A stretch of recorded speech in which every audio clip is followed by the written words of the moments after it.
Hi guys, welcome back to another list of pro tips, tricks, and strategies that you can use to become an even better player in Modern Warfare Zombies. We'll be covering 10 things in this video that you might not have known before, and I'll even throw in a bonus tip at the end for you to use this beautiful golden skull to get yourself a free Pack-a-Punch. The previous episodes of the series are linked in the description, and all I ask of you as we get started here is just that you leave a like on the video, and if you're enjoying the series, you consider subscribing. With that said, let's begin.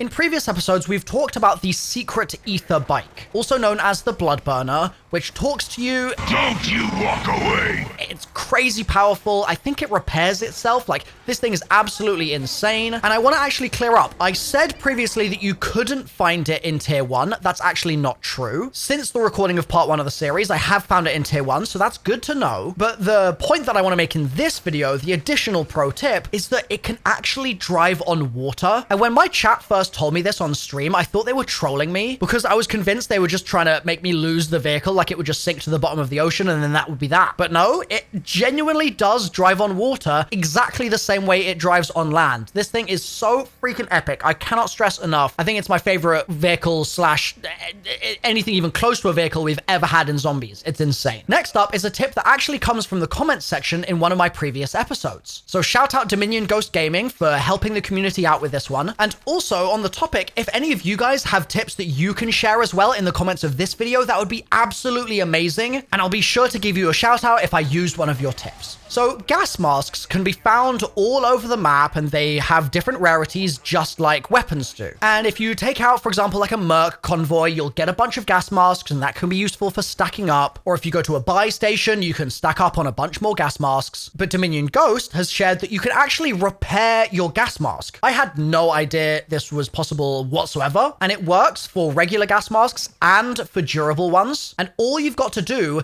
is just go and use an ammo cache. I know it's a little bit of a funky kind of method. You wouldn't really expect it to be something that would be topped up at an ammo cache, but it is. And that's it. That's how you repair your masks. Next, I have a tip for you that's actually shared by Sean, who works at Activision. So thanks, Sean, for this. So I know it can be a little confusing which things you can and can't exfil with in Zombies, because certain stuff can go into your acquisitions, certain stuff unlocks schematics, certain other things reset every game, and it can be a bit frustrating as to why. And some things kind of do both. Like weapons that you exfil with, you keep the weapon, but you lose the rarity, and it's just a little bit fiddly. However, to clear up any confusion about which items you can or can't exfil with, or keep after exfil rather, Treyarch have actually added a little icon in the game's menus. So for example, you hover over something like these ray gun plans, and you'll see that that is something you can keep after exfil because it's got these two little arrows next to its name.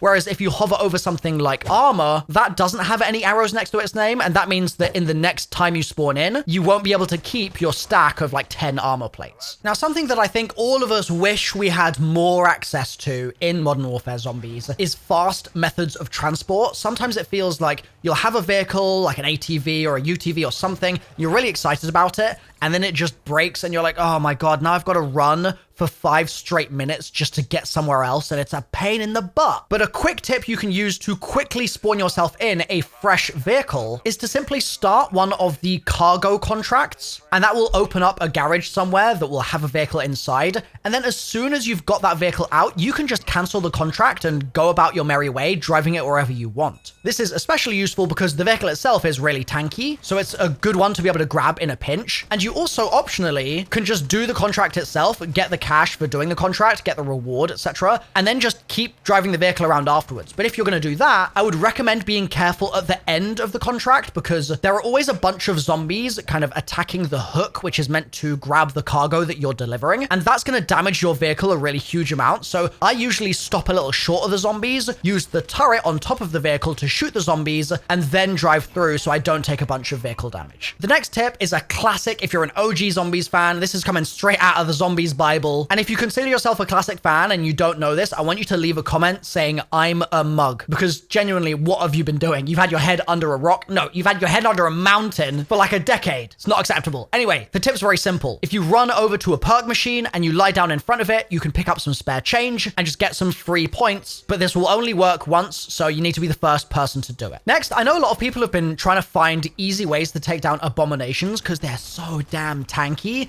And yeah, you can try and get your tier 3 pack and do it that way, but it still just eats a lot of ammo. However, I've found masses of success using a few different methods actually, but one of them is the sentry guns that you can buy at buy stations. So they're just the kill streak sentries. You can place them wherever you want and they chew through abomination health. And the good thing about these as well, that you don't necessarily get as a benefit with some of the other methods, is that if the abomination runs around a corner and you're like, oh, well, I can't see it anymore, you can just run over and move the sentry so it then has line of sight on the new abomination location. And you also don't have to rely on RNG to get these sentries. You can literally just buy them, especially if you're in a tier 3 buy station. It's pretty much guaranteed to have one of those sentries available. And they're not too expensive. So if you're doing, for example, a big bounty contract to take out a mega abomination, you're going to earn back the cost of the sentry gun in one contract. So there's really very little downside to doing that. This next tip is for people that have been zooming through those Modern Warfare 3 menus a little bit too fast, or they just hate the menus like I do, and as a result, they try and spend as little time in them as possible. So when you're going through the story missions in the game, you'll be making a lot of progress, getting a lot of XP. You'll unlock a couple of different zombie-specific blueprints. Like, there's a whole load of rewards there that you'll get that are cosmetic, and it's all great. But you also get rewards that will boost your power in the game. You just need to claim the rewards. And that's in the rewards tab right here. And I feel like so many people have missed this. I went on this in a stream the other day, and